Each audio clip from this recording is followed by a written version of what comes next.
develop what's called the Burlington County Community Agriculture Center, and they have a CSA and weekly farmers markets, and it's a county-owned property, and they have educational programming related to agriculture. So that was really wonderful. I call myself a yard farmer and a compulsive grower, if you will. I kind of can't help but grow things all the time. That's what I love to do.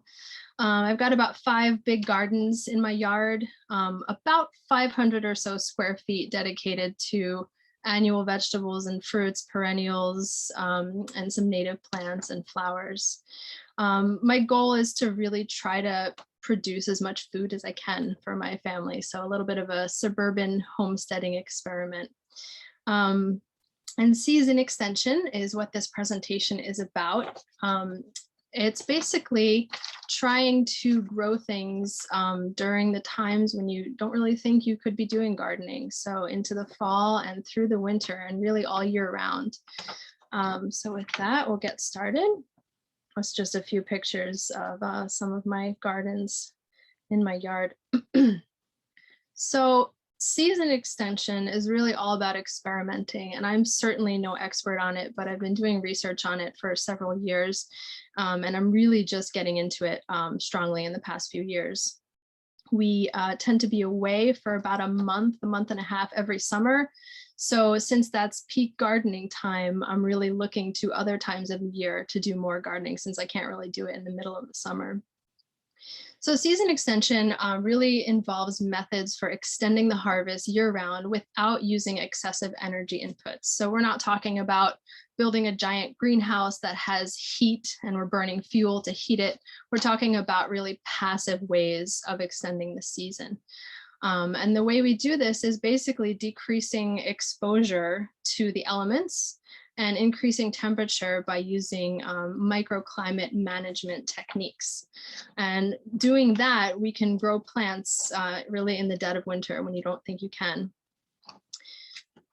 So we're going to go through the 4 methods. The first and simplest is microclimate management, which we tend to do anyway. If you think about where you plant certain plants in the shade or in the sun, that in and of itself is managing microclimates.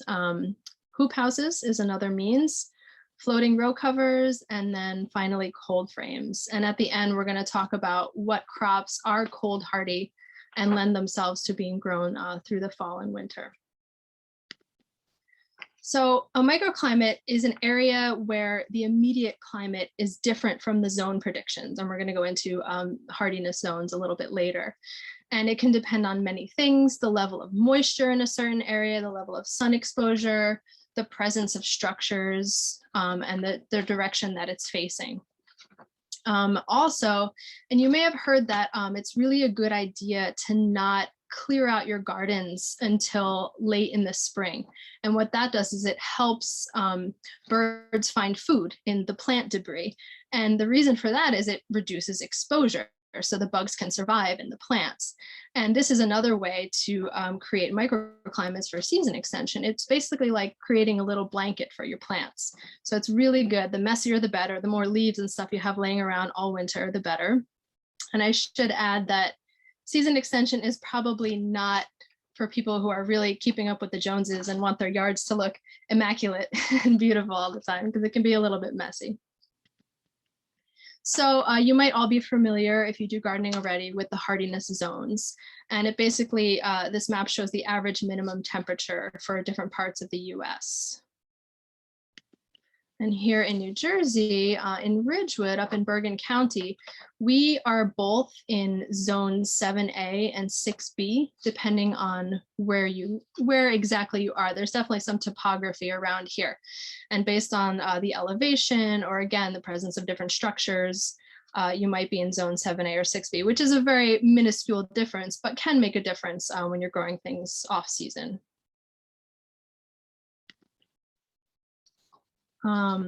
So lower areas in general, if you have a valley, that is where, if there's moisture, the frost will tend to settle in a valley. So if you have, like, if you're in a low area, kind of at the bottom of a hill, you might be more prone to frosts versus being higher up or on level ground. Then again, the opposite is that if you're really in an exposed area, then you're more susceptible to winds. And so you really have to get to know your microclimate in and around your yard based on your house, any fences and trees and sun levels and shade levels that you might have. So this is an example from my yard. This is the south side of my house where I have an herb garden and also some blueberries. Now I have here, this is a rosemary and this is sage in here. There's also thyme. So you could see that this is mid-January and everything is still very much alive. And you can also see, I think if you look closely that there's a good amount of mulch and some leaves and everything in there, which I tend to leave all year to help the plants. And now if we skip ahead, this is March 15th. Okay, so this was just 2 weeks ago. And there it is, still alive. It doesn't die over the winter. And the way that this is achieved is because it's a sunny, south-facing wall against a cinder block and stucco house, which really tends to hold the heat. So I just have this perfect microclimate for growing herbs. And so if you have that south-facing sunny spot, you can really play with growing things and even add, try to tuck them in a little bit with your house and with other structures. And you can definitely grow things where the hardiness might be zone 7 or even zone 8, if you're lucky, if you have a mild winter. So managing microclimates is really the simplest way to do a little bit of passive, very passive season extension.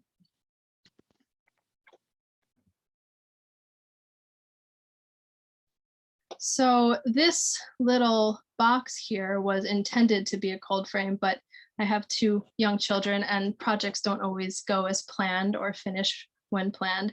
So it just ended up being a little wooden box where I planted some things. But that structure alone, and this is on the same side of the house, on the south side, provided enough cover that this cilantro, you can see in here, I have carrots and cilantro, December, and then early January, later January, and is still alive now.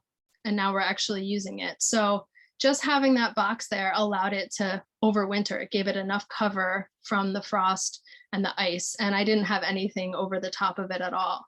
So it's pretty neat what you can do. So carrots, this is my 2 daughters pulling up a carrot.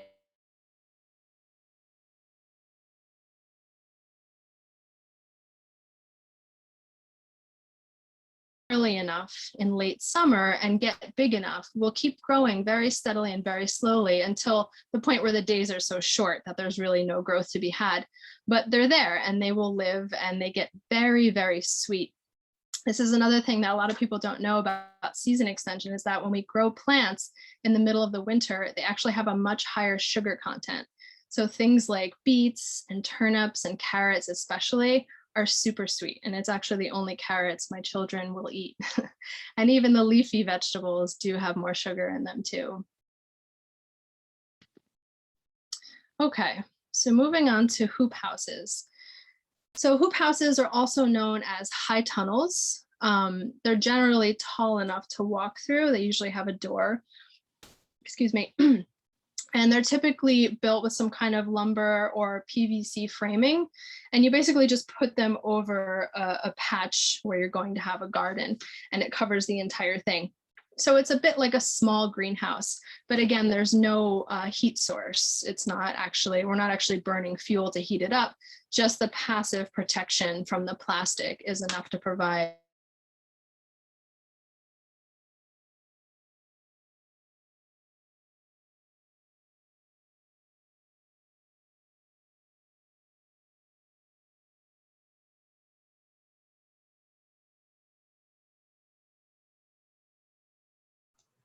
Erin, I think we lost you.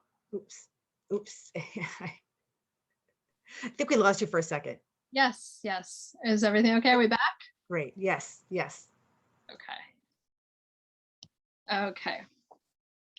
Just a second.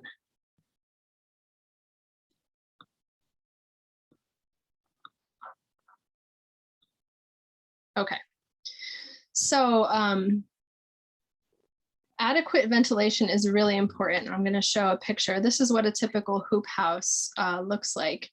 So again, it's large. It's a pretty big structure, and it usually has wood framing around the bottom. And then if you can see here, the sides can be pulled up in warmer weather. Now, when you're covering things in plastic, plastic really doesn't breathe at all. So you have to pay close attention to ventilation, because you can go from it being too cold and your plants are happy in there with everything closed, and then especially with the ups and downs and the adjustments of the temperatures in spring and fall, you really have to make sure that you ventilate properly, or you could scorch your plants essentially, and they won't make it. So that's Erin, it's just one thing. Were you sharing your screen earlier? Did you mean to be showing us anything right now? Oh, I'm sorry, I didn't get that back. We were explaining everything nicely, but hold on a second. Sorry about that. No problem. All right, there we go. Is that good? Okay, so let me just talk about that again, since it wasn't shown at the time. This is a hoop house. This here is where we can pull it up to ventilate it. So this whole area, there's a good airflow that goes from side to side. Some of them have vents along the top, but this is the most common way that you can just pull it up and down along the sides. And it's pretty easy to work with.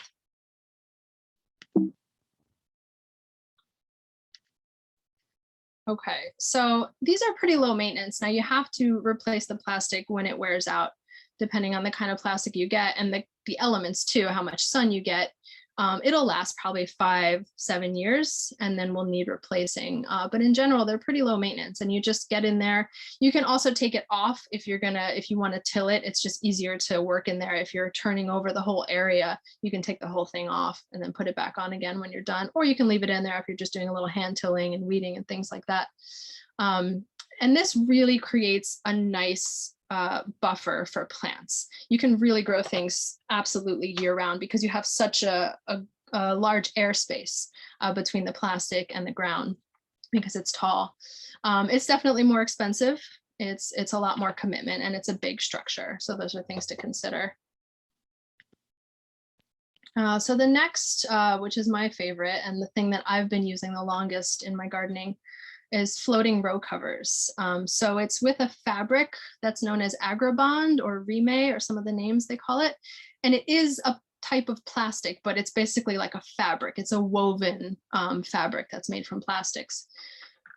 So it's best used with hoops to protect the plants from actually touching the fabric, which isn't really a good thing because the moisture will settle and you can create the right environments for mold and rot and things like that. So you really want to have it held up off of your plants, and you can get these steel hoops that you can just easily poke into the ground and create your own little tunnel.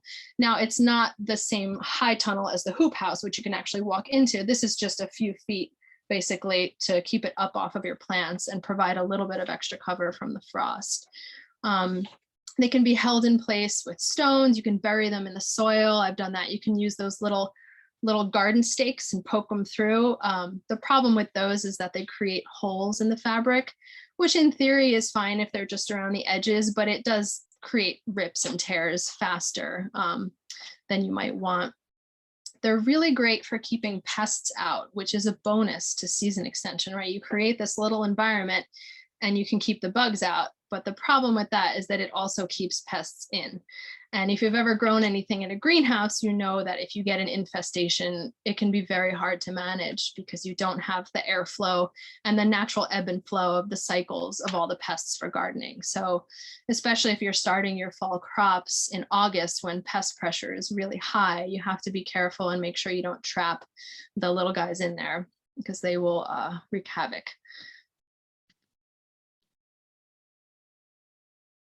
Okay, so this is from early January. Now, this is one of my favorite things to grow. It's called Tatsoi. It's an Asian green, and it's just delicious raw or cooked. It's super easy to grow, and it just loves the cold. It's one of the best crops that I've found, the easiest and the most pest hardy too, because you can see there's some holes here, but it's doing pretty well. I think there were a few flea beetles left in there from August. And it does really well under the row covers. So you can see this is a raised bed, and my favorite way to hold them down, which I discovered recently, is to get these clamps. They don't rust, they have little covers on them, and they just hold it to the wood of the raised bed really easily. So if you're working just on the ground, you don't have raised beds, this is not going to work for you. You're better off burying them or using stones. But if you do have raised beds, this is a fabulous way to do it. And so this was started probably like the second week of August. And then here we are in January harvesting. So this is more recent. I did recently convert to raised beds, my entire garden last year into this year. And so I used the floating row covers this year to get my transplants out early. So I was able to start my broccoli and cauliflower and everything late January. Then I hardened it off very carefully. And then I planted it under the floating row covers. And that definitely allows you to get things in the ground earlier. So that way, when temperatures and day length allow, the plants will just take off and you'll have a much earlier harvest. So it's an easy way to extend the season by a couple weeks to a month, maybe, or more, depending on the kind of winter that we have and the kind of spring we have. And as you can see, these are the hoops I was talking about. They're basically just stuck in the ground at the edges of the raised beds. And then the floating row cover is placed over the entire thing and clamped down along the sides. And this is just a little peek underneath. That's why it's not the greatest picture, but you can see the transplants that I had just put in there in mid-March, little broccolis. So the floating row covers provide really nice frost protection, and it's about 90% light transmission, which is plenty. They are water permeable. Now, if it rains, the rain will go through, which is great. When I'm watering with a hose, I do like to actually pull them back to water them. If I'm in a rush, I won't, but if I have the time, I will, because when they get really wet with the hose, they tend to sag. Rain won't really do that because it's trickling enough, but a hose stream will kind of make them sag a little bit and then they get loose. So it's better to kind of lift them up on the side and just spray in there with the hose. And the thing that makes them so great and versatile is you can use them almost as a blanket. Like if you're going to have a really cold night, you know, in late April or early May, and you just planted some things, you say, oh no, you could just cover them with the row cover. And that really just is like tucking your plants in and giving them a little extra layer of coziness to make it through the night. So this is another garden where I had planted arugula as a fall crop, and also a lettuce mix and a few random kale plants. Now I had this tucked in, and then we had that giant snow. We had like 2 feet of snow. So this was sitting under the row cover and then under 2+ feet of snow for, I guess, however long it took the snow to melt, which was probably about, I don't know, a month and a half, maybe. And then show you what it looks like. Okay, so this is March 7th, and this was planted in the fall. Now, this is another way to extend the season. So if you plant things and you keep them covered, insulated with the row cover and snow, you're not going to be harvesting them through the winter. But again, it's the benefit of getting things started early in the spring. So now we're already harvesting arugula and we're harvesting kale. They were small, but now that the day length is getting longer, they're really taking off. So that was March 7th. And this was just yesterday. These are the same kale plants. So I'll just flip back. You can see that this was really purple, right? Having been undercover for a long time. And then after just a couple of weeks of growing, it's growing beautifully and really nice tender leaves. So it's a great way to just keep things dormant but alive, and then they take off in the spring when the weather starts to turn.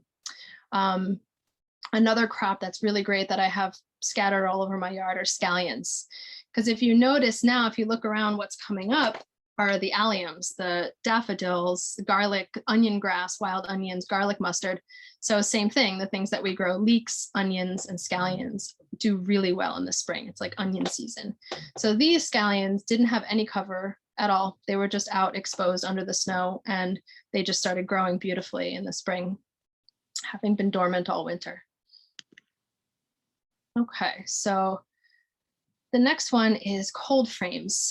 It's basically a box, like a wooden box without a bottom and with a transparent top. So you can either use glass or some kind of like plastic plexiglass on top. And it's built at an angle down facing the south. And the reason is that it's used for, for covering plants during the winter when the sun is down in the southern sky. And so you maximize the sun exposure, and you also maximize keeping the plants warm. So that's why it's angled down. And my favorite thing about it is that it's a really great way to repurpose materials. So it's great for upcycling. And the one that we built, we used old windows that someone was giving away and some scrap lumber. And so the one we started with is pretty small. And basically there's just hinges along the back. And so you can do this, you can make it really as long as you want to. You can use an old storm door, that works great too, or you can use several windows so that you can lift them up one at a time. And when I'm ventilating it, I basically just put 2 stakes in there to hold it up. And so these were started in like the second week of August, as I mentioned before, and this is back in November. And so this is some cauliflower and some bok choy back here. And then I also put some onions in. And then fast forward about a month later, and we had a pretty nice head of cauliflower, about like this. It wasn't huge, but it was good. And we harvested it. So you really want to get your plants started soon enough in the summer so that they can grow to about 3/4 of being mature, because they're not going to do as much growing right around the winter solstice when the day lengths are the shortest. But they will do some really good growing in the fall. And then you're harvesting December and January, depending on when we get some really hard cold snaps. Things like cauliflower won't last as long as something like kale. Things that have like flesh to them are more prone to frost damage and rot afterwards. But things that are leafy can really go pretty much all year. So cold frames, they're really great also for hardening off early spring transplants. So once I took the cauliflower and the bok choy out of there, there was a big space. And so when I was hardening off my transplants, I actually started leaving them in the cold frame overnight before I left them outside overnight. So it was a really good transition. Rather than bringing them in and out of the house all the time, I just basically kept them in the cold frame and opened it up during the day. And then when they were done being hardened, I took them out of there. One of the benefits is that it's built to last. Like this wooden box with windows will last until the wood starts to rot, basically, which is, probably a good 10 years. Another benefit, as with the other things, it keeps the pests out, and probably more strongly, because with the row covers, there's always like a little escape route, but with the cold frame, it's really sealed. Of course, when you ventilate it, it's open, but it's really sealed in there pretty tightly. So it provides another element of protection. You really, again, have to be very careful of the temperature extremes. I had planted some cilantro in that one, some transplants, and we had a couple of really warm days a few weeks ago, and I did forget to ventilate it, and a couple of them actually fried, unfortunately. So it happens. So these are the onions. It might have been hard to see with the cauliflower and bok choy in the way, but I had planted onions in there as well in the fall. And again, I didn't harvest them over the winter, but now they're doing beautifully and they'll be ready to harvest really soon. So that's very nice. We're going to have early onions because they were hanging out all winter in the cold frame. So just to go through a couple of the pros and cons, I'm always trying to look at things through a lens of sustainability. And so for me, cold frames really rate the highest, because if you can build them with upcycled materials, that's a bonus because you keep things out of the landfill. Hoop houses are probably the lowest because you have to buy lots of new plastic and usually new materials for the framing. The floating row covers are kind of in the middle. It is made of plastic and you do buy them new, but if you're careful, then you can make them last for a long time. You can pretty much wash them out, even with soap and water, if they got too dirty, if you needed to do that, or because of pests. And you can patch them up if they get a little hole in them. But the good thing about hoop houses and cold frame is that they require very little maintenance. The row covers are more dynamic, especially if you use them in the way that I've explained, where you're kind of covering them for a night because it's too cold, and then you're just putting them over your transplants for a few weeks, so you're taking them on and off a lot. So a little more maintenance and activity. So some of the issues with season extension is, as I said before, when crops overwinter, the pests do too. So for instance, where I had that Tatsoi, I had an issue with slugs. And sure enough, in the spring, there were tons of slug eggs in the soil. And so if you provide a buffer from the elements for your plants, you're also going to provide a buffer from the pests. So you don't get that nice winter kill to reduce the pest population. So you definitely have to pay attention to rotation even more when you're using season extension methods, and don't plant the same thing from year to year in the same area.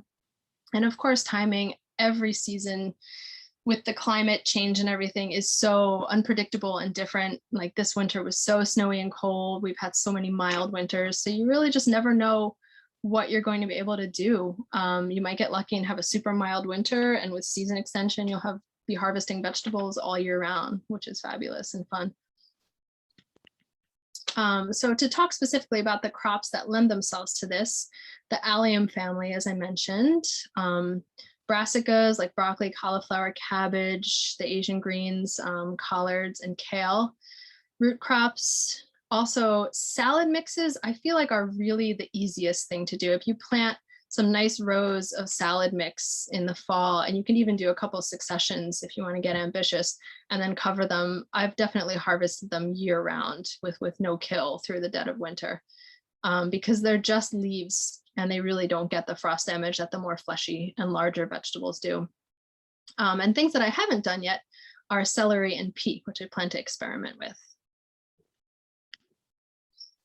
And there are degrees of hardiness. So the ones that are super hardy, as I mentioned, are the leafy ones and the root vegetables, because they're below the soil line, right? So there's not as much temperature fluctuation once you're actually in the soil. So the below ground parts are hardier for sure. And then the ones that are hardy but not as hardy, the fleshy ones like broccoli, cauliflower, beets are not as hardy as carrots, chard, parsnip, rutabaga, and radish. So the way to do it is to do successions, and you start in early August. Now it's tricky because it is so very hot in August, and you're starting these cool weather crops. So, and you want to get them, as I said before, about 3/4 of the way mature by the last day that has 10 hours of sunlight. So you kind of have to look forward and then kind of calculate back and think about the days to harvest for whatever crop that you're going to be growing, and also the last frost date in the zone. And, you know, with practice, you'll learn for each crop what the best timing is. And of course, it varies from season to season by a week or so. And things to think about for your fall and winter plantings is, since you have it covered, it really doesn't need to be watered as much. I've found that the cold frame, and it might be because of the glass and because it's so sealed, tends to get a lot hotter. So even though it is covered more, you would think you'd need less water. I find that I need to water things more in the cold frame, because I think when the temperatures go up, it gets very hot in there more quickly. The floating row covers are kind of in the middle, like they will hold the water for a very long time, and things stay moist in there when things on the outside are more dried out. So in the winter, if you have vegetables in there, you want to keep your watering to the middle of the day, so that if there's any extra moisture, it has a chance to evaporate and moderate before the frost comes. And there's always a balance between ventilation and frost protection. You really have to play with it. You have to look at the weather all the time, the highs and the lows for every day. I'm constantly checking the weather on my phone to see what's going on. And something that I learned is that plastic, you can't really do plastic in a small space like you can with the floating row covers. I had a slide back there where I had a little bit of plastic just to protect some parsley transplants, because I ran out of the floating row covers. And when it got hot, they fried a little bit. They made it, they came back and they were okay. But you really need more airspace when you're using plastic, because it seals it in so much. So as I said, direct seeding in mid to late August, and then even into September for something like arugula, which grows so quickly and is ready so quickly and is prone to bolting when it gets hot. You could even start it into September. And usually you don't really need row covers for all of these plants until December. November, even though we're getting some light frost, is usually warm enough, and the plants have a chance to acclimate slowly to the colder temperatures. So I usually don't start covering things until early December. So how you start your plants is worth some consideration. I tend to start mine inside in August because it is very hard with how hot it is to get the seeds to germinate and to keep them moist enough. Another way to do it without the external energy inputs is to use shade cloth. So if you find an area of your yard where you can kind of pin up some shade cloth over an area where you can do seedlings and keep them relatively protected, that's a great way to do it too. And again, as always, if you start them indoors, you have to be very careful when you're hardening them off in late August, early September, because it can still be very, very hot and the sun is very strong. And of course, being careful, especially if you're starting them outside with pest pressure, which is a big reason that I start mine inside, because August is just prime for all of the bugs that come and like to eat the things that we eat too. So you have to be pretty careful of that, that you don't lose all your seedlings to pests. And then just as a little bit of an aside, another way for as far as edibles go is growing perennial food crops. So in the picture there is something called red-veined sorrel, which is a lovely green that you can put in soup. And since it's perennial, it comes back. And so that's what it looks like pretty much right now. And we're harvesting it already. And then a few other things that I've been experimenting with is a variety of perennial arugula, which you can see here has vigorously reseeded itself. But again, it's already producing leaves because it's just in the ground all winter and it's ready to go in the spring. Bronze fennel is another one that's coming up now. Stinging nettle, which is great for soups.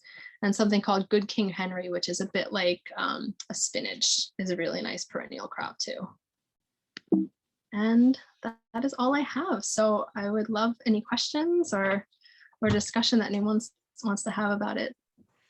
That was wonderful. I am so excited to have this information. I think it'll be easier just to take like a little piece at a time, because this is really so, it's so impressive. It really Thank you. I'm glad. But I wrote this down too, that if you could explain what hardening off means and how you do it. Sure. So if you are starting your seedlings under lights indoors, they are going to need time to acclimate to the sun, just like we do. You know, if, for instance, if you went on vacation in the Caribbean in the middle of winter and you laid out in the sun for 3 days with no sunscreen, you're going to pay for it. So it's the same idea with plants. So when they have enough true leaves, usually 1 or 2 sets of true leaves after they sprout, and you're ready to start acclimating them to the conditions outside, you put them out. I usually start with about 2 hours of direct sun, and then you bring them back in, and then I put them out. So what I'll do is I'll usually put them out between 9 and 11 a.m.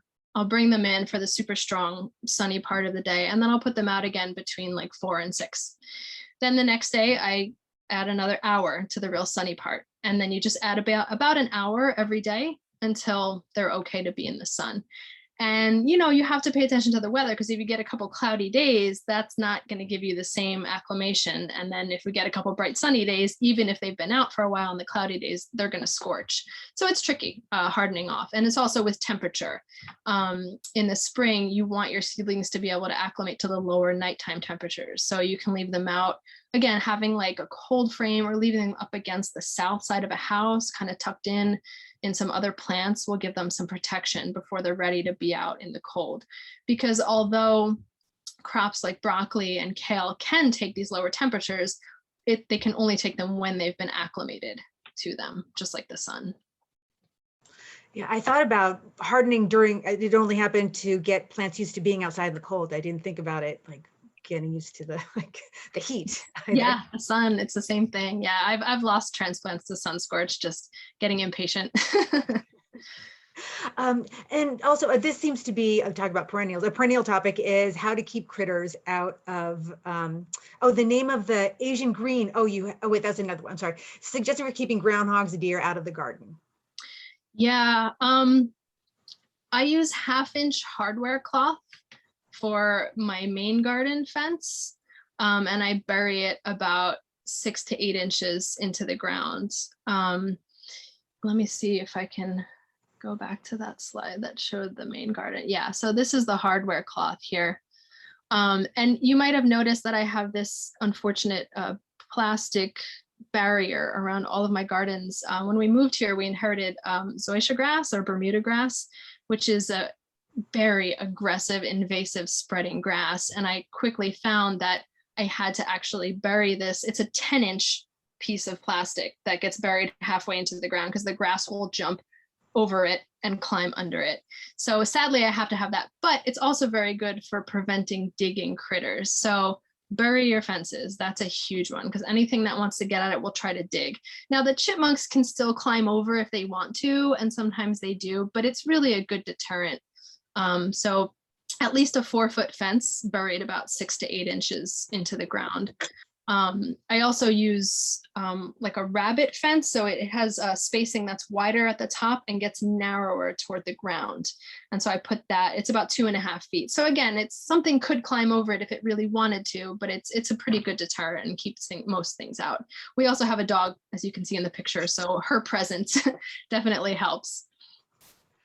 You know, and I was also wondering about when you're talking about the cover, like using the cover to protect a plant. Could you do that even in the summertime at night to keep it away from deer at night? Would that be? Yeah.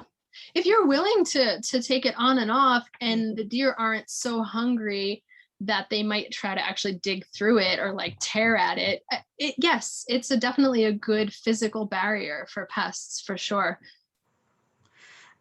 Okay, and let's see. Oh, and somebody's wondering about the Asian green that you were planting.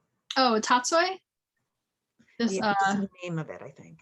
Yeah, this one. It's TAT and then a new word SOI. And it's just lovely because it has such a wonderful flavor and you can eat it raw or cooked. So you can throw it in salads or use like lightly cooked in a stir fry. It's definitely one of my favorites. I discovered it when I worked on the farm. I had never heard of it before. I was going to say, now I understand why I get so much of that from my CSA. Yeah, it's easy. So actually, why don't you talk about what a CSA is? I don't know whether everybody knows about that. Yeah, sure. So it's a farm at which you buy a membership. So you basically pay up front at the beginning of the season. And what that does, it allows the farmer to invest that money into equipment and seeds and whatever else he or she needs for the season. And then you basically get a share of the harvest every week from a certain point to a certain point. Now, a lot of CSAs nowadays are actually extending their seasons into the fall and winter, or doing things like eggs and meat and coordinating with other farms to, increase what's in the share. But the traditional vegetable CSA is basically like usually from May through November, I would say, and you get a share of what's grown every month. And you're making a commitment because you're saying, well, I'm giving you this money. And even if it's a bad season and all the tomatoes rot for some reason, then I'm okay with that. I'm going to take everything else. So you're making a bigger commitment to the farmer. So it's really a great way to do it. Yeah, and that definitely has happened.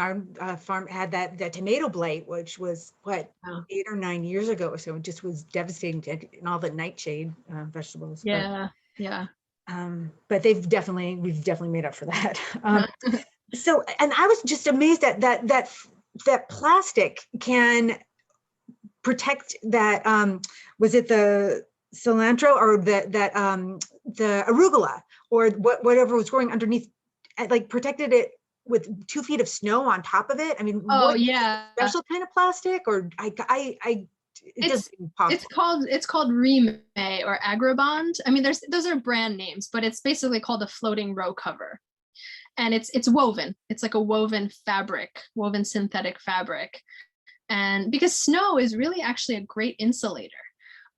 So if you have this to protect from the actual like wetness of the snow, and then you have the snow on top of it, it's just like a really heavy blanket. And it is quite amazing that the plants can live in almost near darkness for a month and a half and stay alive and then pop out and start growing again. It's really neat.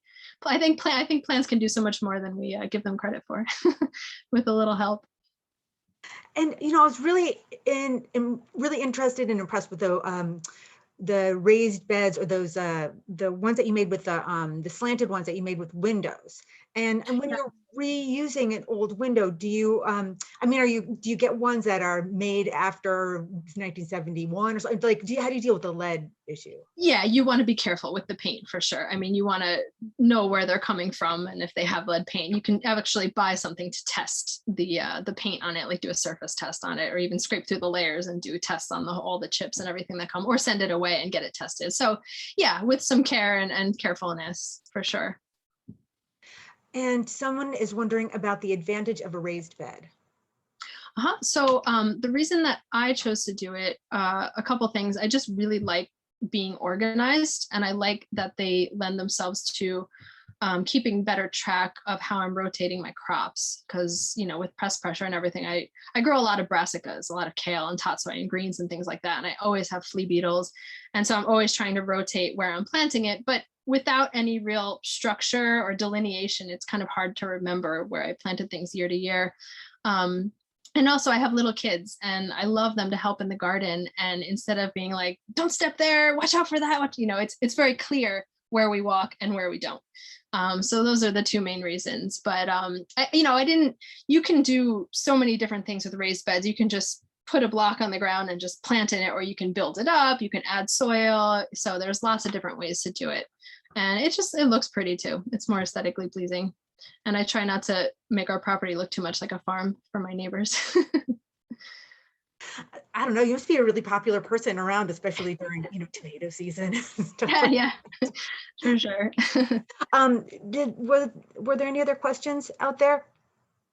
No, I don't think so. I was wondering about the herbs like dill or cilantro. Do you ever need to, or cilantro, do you ever need to reseed those yourself, or do you have to keep seeding them in order to keep them going, or do they just naturally reseed themselves? It depends on if you let them go to seed. Like if you let the cilantro go to seed, and then it will reseed itself. And dill for sure. As long as you let a few of them go to seed and you don't cut it down like every time. If you're planting them in the same area every year, you can definitely let them reseed. Oh, because I've been having a hard time growing both of those things, and I just have to move it around. But fennel has taken over my flower garden. So oh, really? I got a few of like 3 plants from my kids' school garden, and oh my gosh, I spend most of the summer just pulling them out because they're just Wow. They would take over. They're beautiful. Like I mean like I don't need 50. Right. Yeah, I found that with dill. Dill likes to really prolifically reseed itself in my garden, and it tends to be everywhere. So I usually leave a little bit here and there. Yeah, it is really nice for attracting insects and birds too. Okay, well, I could talk about this for a really long time. But if anyone else had any questions for Erin or any other thoughts? I think oh my gosh, this is wonderful. Erin, this is just a tremendous representation. Good. I'm so happy to do it. We're going to make this available on our YouTube page also, because I know there were a couple of people who weren't able to come to the daytime presentation. So you'll be able to, and I know there's just so much information in this. It's like nutrient dense. And so I know I'm going to want to revisit this a lot. But thank you so much. And thank you. Happy to help. And stay in touch, everybody, because we do have more sustainable Ridgewood programs coming up, and sustainability series coming up. And Erin is also a co-moderator for the Sustainable Ridgewood Facebook group too, which has all kinds of great resources, and you can find out about events like this and other things out there. But oh my gosh, Erin, this was wonderful. Good. Happy. Thank you. All right. Bye-bye. Thank you. Bye. Bye, everybody.